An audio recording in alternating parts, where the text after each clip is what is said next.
Thank you पहले कि आपने हम सबको यहाँ बुलाया। इसके पीछे सर नॉर्मल थॉट था ये, क्योंकि एक 1.5 साल पहले मेरा एक्सीडेंट हो गया था, तो काफ़ी टफ टाइम चल रहा था। वो मेरे को याद है बहुत ज़्यादा, क्योंकि आपका कॉल आया था सर मेरी मम्मी को, तो बहुत ज़्यादा दिमाग में बहुत सारी चीज़ें चल रही थी। बट जब आपका कॉल आया, मम्मी ने मेरे को बताया कि सर ने बोला कोई प्रॉब्लम नहीं है, तब थोड़ा मेंटली रिलैक्स हुआ काफ़ी।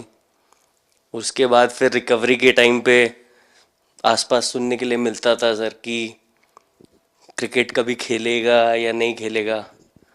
तो मेरे को स्पेशली विकेट कीपिंग के लिए मेरे को बोलते थे कि यार बैट्समैन तो फिर भी कर लेगा, बैटिंग कर लेगा, बट विकेट कीपिंग करेगा या नहीं करेगा।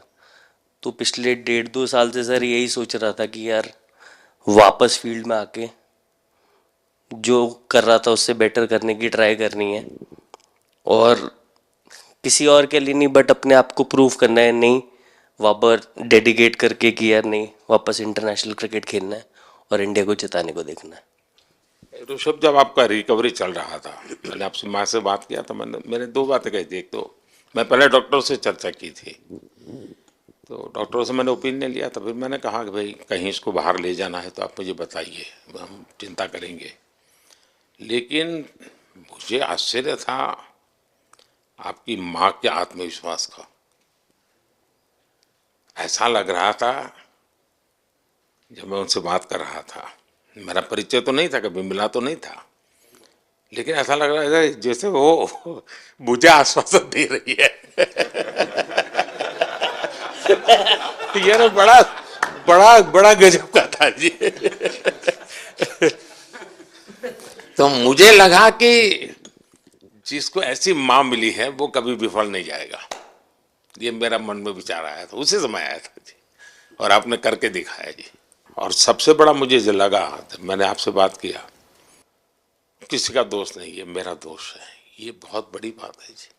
वरना कोई भी बहाना निकालता, गड्ढा था, डिगना था, फलाना था, आपने ऐसा नहीं किया। ये मेरी गलती थी।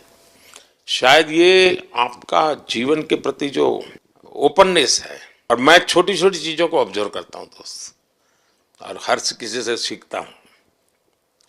तो मैं सच बताता हूँ, आपका जीवन देश के पेशेंट्स इन जनरल और प्लेयर्स इन पर्टिकुलर वे पक्का बड़ी इंस्पिरेशन लेंगे जी। और मैं जानता हूँ जो विकेट कीपर होते हैं उनकी जो कोचिंग होती है कितनी कठिन होती है। घंटों तक अंगूठे पकड़ा के खड़ा रख देते थे, लेकिन आपने उसी लड़ाई को जीता है, तो बहुत बड़ा काम किया है जी। बधाई हो आपको। Thank you sir. उतार चढ़ाव आते हैं, लेकिन एक जो लंबी तपस्या होती है वो समय पे काम आती है।